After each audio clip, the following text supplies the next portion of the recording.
Okay, so again, we're gonna have a lot more algebra problems again. We'll go probably a little bit quicker again, even though most of them are quick. Okay, let's start out with systems equations. We'll go into some more equations, solving, and stuff like that. So let's just get started with this first problem. This one's a systems equation, so you're gonna have two equations, two unknowns, which is how it usually goes. The number of equations and the number of unknowns should be the same, usually. Unless it's a special case of some sort. 2x plus 2y equals 16, and 3x plus minus y equals 4. So in this case, what I see is the best option. I would just multiply this whole thing by 2 to use the process of elimination. You want to eliminate one of the variables. So this becomes, remember the whole thing is by 2, so 6x minus 2y equals 8. So you're going to have 2x plus 2y equals 16 from before, and then the new equation, which is 6x minus 2y equals 8. Add them up. 2x plus 6x is 8x. 2y minus 2y, that's the whole point. You want to cross it out so you get one variable. And then you could just do the right side, which you should not forget about, obviously. 16 plus 8 is 24. 24 divided by 8 is 3, so x equals 3. So now you could just plug back in like into any equation, really. Let me just do the first one, actually. It's easier. 2 times 3 is 6 plus 2y equals 16. Minus 6 minus 6, so 2y equals 10, so y is going to equal 5. Exactly, like that. So yeah, that's how you do it. This is the process of elimination. You can also do substitution, solve for one of the variables, plug it in another equation, but this one is simple-ish for now. Just touch the graphs. I mean, this is pretty basic, but in this case, suppose this is, I don't know, A. This is like B. It's confusing. It's just an X values for some reason. You want to know where, and suppose this is like the max or whatever, and it's C or something. So you know when is it decreasing or increasing? It's obviously increasing here. B to C is going up. This is going all down, and this is also going down. That's it. Just the value if it's going up or down. That's all. All right. Suppose you have this multiple choice. For example, 56 minus x equals x.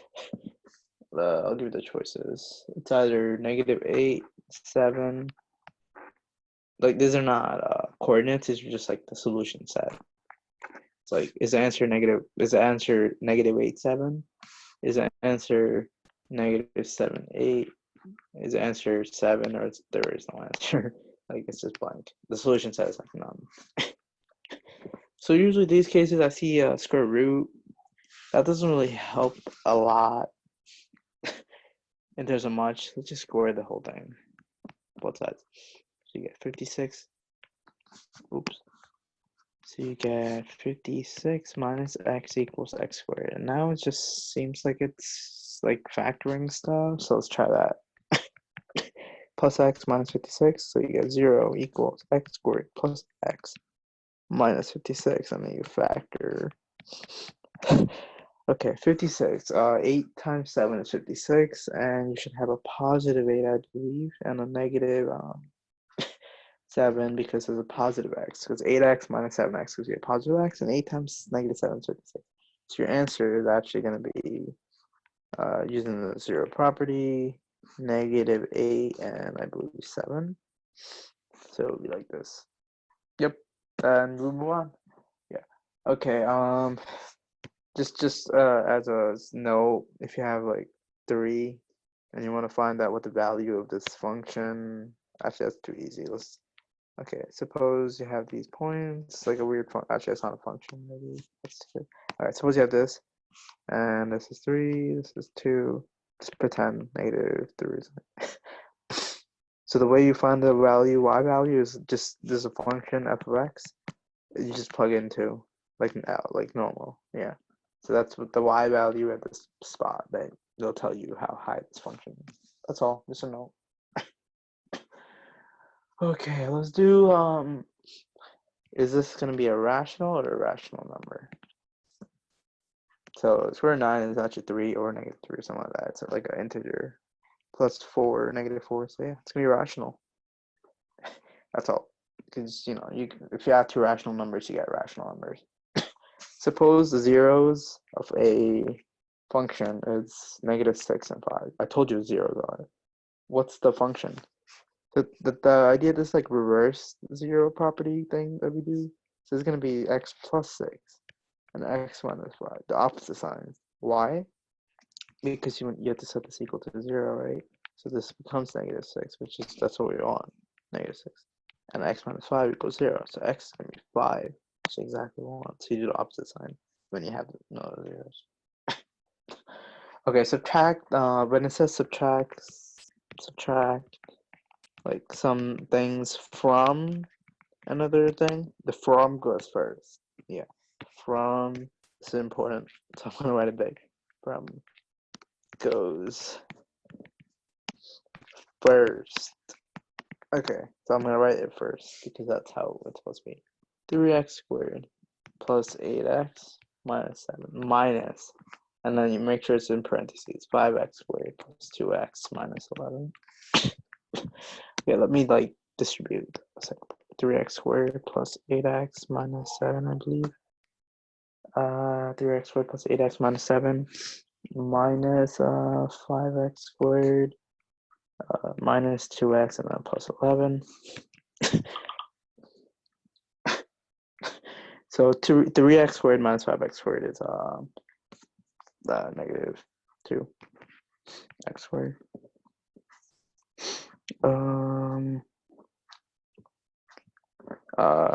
Cross that out. 8 minus 2 is 6x. Negative 7. Basically 11 minus 7. I believe, which is 4. Yeah, that's all we really want. That's it. It's just an arithmetic equation with expressions. All right, let's do another equation involving fractions. This one might be, there's a trick that's helpful. Plus 1/6 equals 5/6. So I see a 3 and a 6, so automatically I think I want this to be a denominator of 6. Multiply this by 2 and multiply this by 2. Remember, it's the whole thing. So it becomes, I'm going to distribute it as well. 2x minus 4 over 6 plus 1/6 equals 5/6. So now I see everything is divided by 6. So you can, in effect, get rid of 6. All the 6's, because you just multiply 6, the whole thing. So that just cancels out with everything. So you're just left with 2x minus 4 plus 1 equals 5. And solve for x. Negative 4 plus 1 is going to be negative 3 equals 5 plus 3 plus 3, 6, 7, 8 is going to equal 2x. So divided by 2, divided by 2, x is going to be 8 divided by 2, which is 4. And as your answer, you move on. Okay, let's solve for zeros again. X plus 2 squared minus 25 equals 0. I see the square root somewhere is going to be down to 25, which is good. Because you could do this, add 25, x plus 2 squared equals 25. Take the square root to get x plus 2 equals. It's basically square root of 25, which I'm just going to, it's positive and a minus 5. That is important. And then you do, basically it becomes x plus 2 equals positive 5 in this case, which is 5 minus 2, which is 3. And then it can also be x plus 2 equals negative 5. So it's negative 5 minus 2 is going to be negative 7. So negative 7 and 3, I believe. Yeah. So remember the positive and the minus, that positive and the negative. Very important. Okay, let's factor this or simplify it. But simplifying almost like very often means factoring, because factoring simplifies stuff. Okay, I see an x to the 4th, so the leading terms should be x squared. 36, so 6 and 6 is 36. And seems like we should do both negative, because like this is negative, so it's gonna be negative 6 minus 6 is negative 12, and negative 10 to negative positive. let's just do the math, honestly. X squared, this is negative 6x squared, this is negative 6x squared, so negative 12x squared, and plus 36. Perfect. Yep. And then, yeah, perfect. That's how you factor and simplify. Okay, you want to find the x-intercept of this graph. 4x minus 5y equals 40. Okay, let's see what this means. X-intercept, suppose, I don't know, I have this. The x-intercept is this spot. What's something special about that? It's the fact that y equals 0, right? Right? Because like that's when you want to find out where the x is when y equals 0. Well, that's exactly what we're gonna do then. We literally, we could just solve for y and do all that, but y is 0. So this is just 0 because we want to find the x-intercept.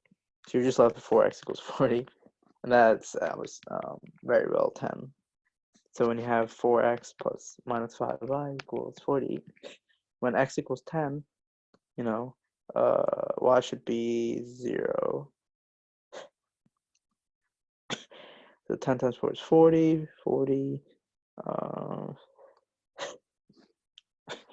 Wait, let me try this out. 4x minus 5y equals 40. What's the original thing?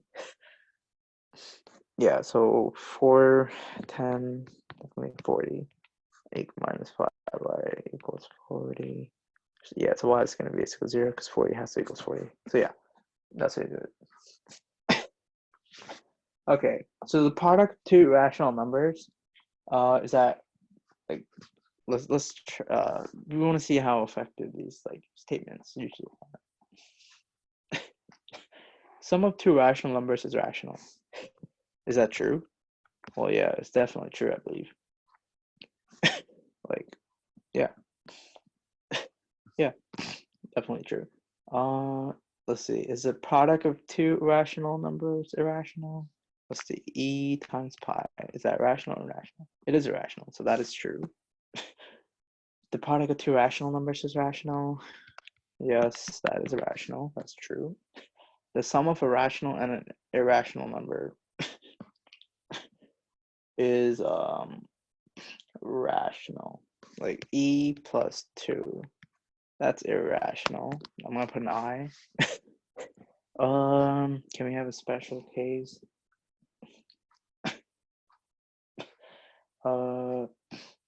Yeah.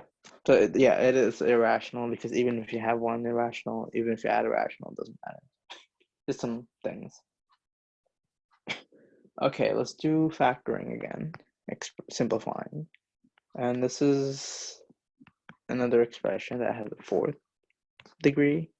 So let's try this because it seems useful. I see a -7 and a 6.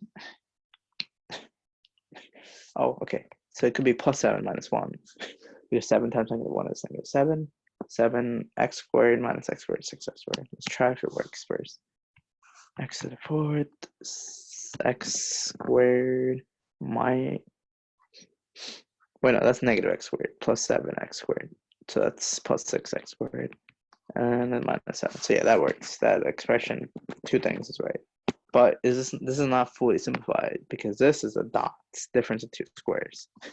So which you can simplify as well further, and you should. X plus 1 and x minus 1. Yeah. So that make sure you simplify it completely because this is it can be simplified further. So. Okay, volume of a cone. That equation, 1/3 pi r squared h, where r is the radius, h is the height, v is the volume, and that's a 3. And we want to solve for, let's solve for r. Like, these are called literal equations. They don't involve numbers mainly, it's just variables. We want to solve for r. Let's see. I'm going to get rid of the 3. I don't like the 3 because it's a fraction. So 3b equals, get rid of that, pi r squared h. And I'm going to solve for r, I believe. So let's divide by pi h. Divide by pi h. Pi's cancel out, h cancel out, and you're left with r squared. So you're going to take the square root of both sides. And that is your r. square root of 3b over pi h. Yeah, exactly how you do regular equations, just mathematically. Okay, let's do simplification again. P to the fourth minus 81. That's a dot difference, 2 squared. P squared plus 9 times, 9 times, 9 times, yeah, so that should be 9 because 9 times 9 is 81, and you do change the signs. Notice now, this is not fully simplified because this is another dot. It's a dot within a dot. So the simplest way is this. Yeah, because it can be simplified further. This is another thing you can simplify. So make sure you take into account those tricky shit, those tricky like problems. Okay, V equals pi r squared h. That's for a cylinder, like a volume, where r is again the radius and h is the height. And we want to also solve for r. Let's do that. And notice that r is like a radius, so it usually is positive, so we technically shouldn't worry about the negative, but it can ask for a negative, but that shouldn't make sense to you because the lengths are positive. We want to get for r, so this is actually simpler, I think. Pi h, and just take the square root, so we were pi h and square root to get r. Yeah, positive at least. Okay, suppose your rectangle area is length times width. The length, suppose, is represented by 2x minus 6. And then the width is, suppose, 3x minus 5. What's the area? Well, just multiply these two. So yeah, it's just the two things together. Multiply 2x minus 6, 3x minus 5. You should simplify this. So 6x squared. Then you have this, which is a minus 10x, I believe.